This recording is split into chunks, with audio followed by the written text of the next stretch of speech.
Good afternoon. Today I will be discussing how globalization has impacted Coca-Cola. Along with this, I will look at the economic factors that impact our company and ways to approach these factors for ongoing success.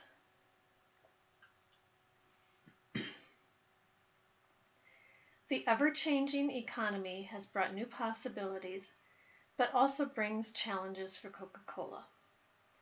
We need to continue to understand these challenges and adapt the company to continue to move forward. The advances in communication and technology alone have changed our approach to how we run this business. We literally have the whole world at our fingertips and are able to communicate real time to anywhere in the world. This is a huge advantage with companies located around the world. These advances give us the ability to improve efficiencies and reduce costs. Trade agreements, such as the North American Free Trade Agreement, the European Union, along with the World Trade Organization, allow for easier movement of product without restrictions by reducing trade barriers. There are still some barriers present, but they have been significantly reduced over the years. We are still exposed to some tariffs and other forms of protectionism in certain areas. There is an ongoing need to monitor the currency fluctuations continuously. Policies such as domestic, monetary, and fiscal policies also create challenges at times.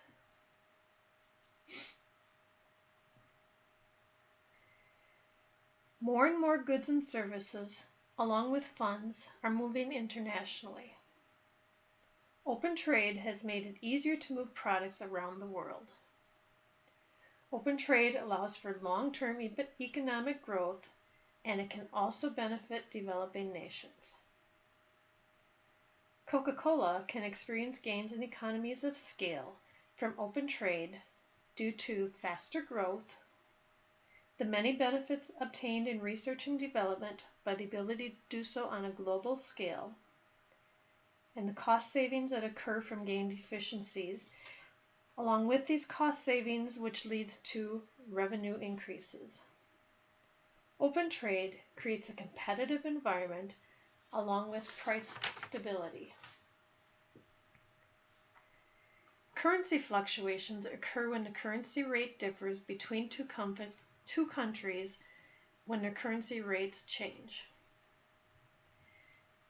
These fluctuations occur continuously and bring a need for Coca-Cola to monitor these changes on an ongoing basis. Changes in the economy, natural disasters such as earthquakes and hurricanes, along with political changes, can impact the currency rate. In addition, there is a risk of gains or losses when converting between different currencies. Coca-Cola is exposed to 72 different functional currencies. Losses or gains can occur when converting currency from one format to another. Losses and gains can also occur within a country as currency changes.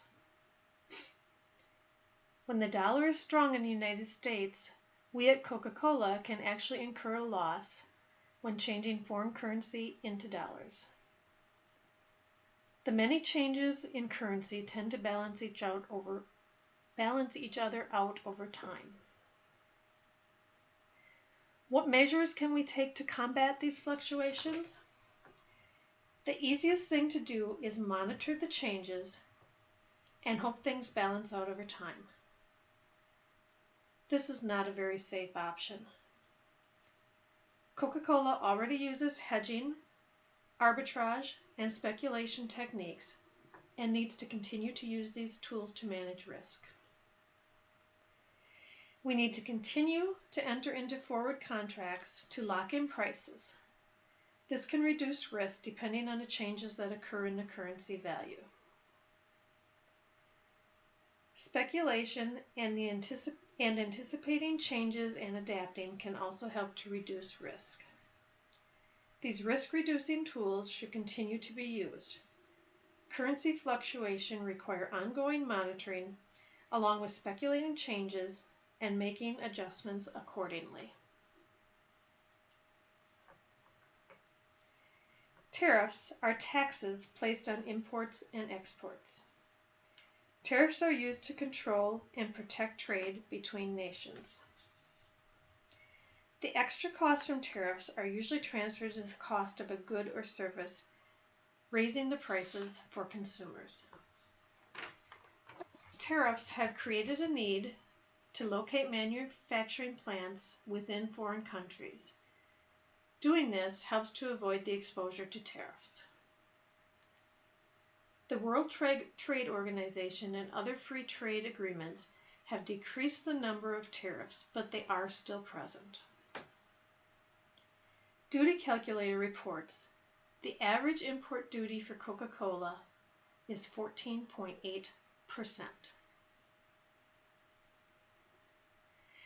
An example of barriers can be found in Africa.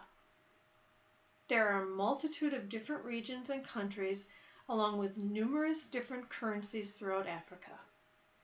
This makes it very difficult to move product or currency outside of each region and prevents easy trade. Coca-Cola is exposed to barriers right here in the United States. The United States has restrictions on importing sugar. This makes the cost of sugar high in the United States. For Coca-Cola, it is more cost-effective to produce our product using corn syrup in the United States, even though throughout the rest of the world, sugar is used to produce product. Free trade, as opposed to tariffs or other forms of protectionism, is better for reducing prices and increasing the choices of goods available to consumers. Policies such as domestic, monetary, and fiscal policies can impact Coca-Cola. Small changes in these policies typically will not create a significant impact on the company. Changes in these policies also tend to balance each other out over time. As with everything else mentioned, these two require ongoing monitoring and adjusting when policies change. An example of a policy that our own CEO has been working to endorse a change in is a policy that creates double taxation for Coca-Cola and other multinational companies in the United States. We are taxed both by the foreign country and then again in the United States.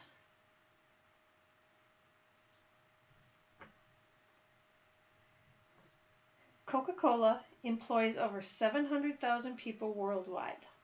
Having employees worldwide has brought new challenges for Coca-Cola. Often, the general public believe that multinational companies exploit workers in poor countries, but this actually is not true. Multinational companies select which foreign country to locate in, not by labor rates, but rather they decide based on the stability of the country and whether barriers exist and what their impact will be. Labor rates are typically not high on the priority list when Coca-Cola is choosing where to locate. Data by Handwerker, Kim, and Mason from 2011 show that multinational companies generally pay higher wages than purely domestic companies. When developing countries start to prosper, it can lead to employees demanding more and more. They want better benefits and higher wages. Ultimately, this can raise the cost of our product.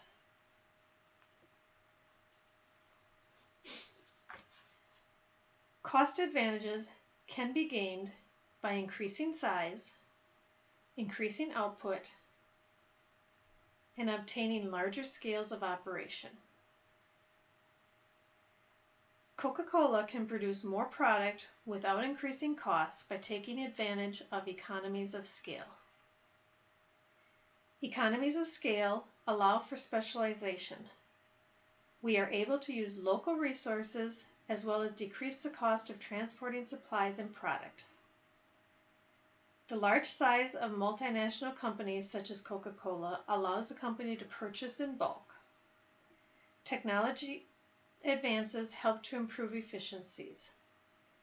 Gaining economies of scale can decrease our costs.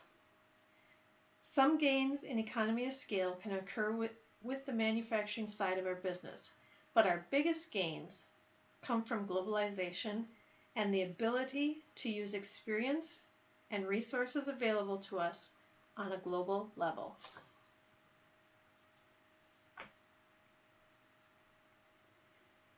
Technology has improved dramatically the past several years. These improvements create savings in both labor and capital costs. It is easier than ever to communicate on a global level, have discussions, and hold meetings across the world in real time. Technology and transportation improvements have also created the ability to move product much more quickly and easily. All these advances in technology help developing countries to grow. Technology has allowed Coca-Cola to compete globally due to efficiencies gained and the ability to sell products competitively.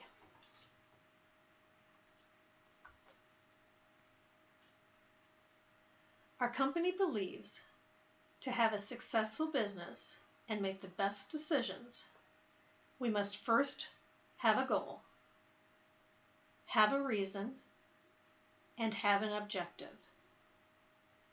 And then we need strategies and tactics. These are essential to the success of our business. We must continue to look at global growth and find new areas to expand into. We need to monitor currency fluctuations and policy changes. It is important to take advantage of new opportunities. It is also important to make changes where necessary. We want to put our product in danger of being purchased. One focus we should have is to look at growth within the United States, where sales have fallen significantly and less soda is being consumed. We need to research our consumers' beverage likes and dislikes. We need to know what they want. Once this is known, we must promote our products according to consumer tastes. Our goal is to increase sales by 2% in the next year and by 5% over the next 5 years in the United States. This is a modest goal as economic growth is anticipated to also be slow. In regards to technology, we need to make sure our equipment is efficient and upgraded where needed. We need to take advantage of technological advances to improve both manufacturing and communication. All of our plants need to be up to date and efficient. In addition, we need to train and improve our employees' skills to match changes in technology. We need to continue to perform research around the world to understand changing tastes in areas we already have a presence. Additionally, we need to bring product to new areas based on consumers' tastes and build new plants. In doing so, we need to be aware of policies and tariffs that may impact the company. Being environmentally responsible as we move into the future is imperative. We need to pursue options to invest in energy-efficient methods such as using solar power, biomass, and hydropower. Coca-Cola needs to take advantage of our opportunities. We need to continue to grow, and we need to decrease risk by being aware and adapting to changes. Paying attention to our economy will help Coca-Cola to move into the future and continue to be a successful global company. Thank you.